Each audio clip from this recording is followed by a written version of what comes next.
Manipur Police successfully rescued a woman suspected to be from the Kuki community from Jiribam Bazaar near Lamkhai Bazaar yesterday.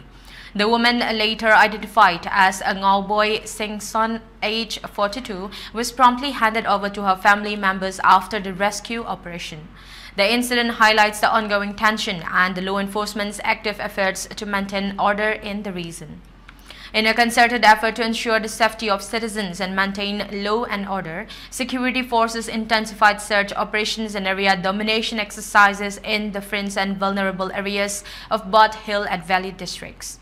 These operations aim to prevent any untoward incidents in the troubled areas.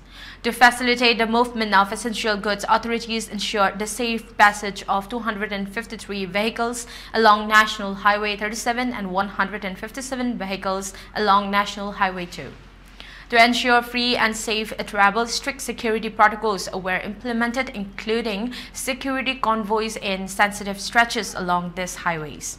In addition, a total of 108 checkpoints were established across different districts of Manipur, covering both hill and valley areas.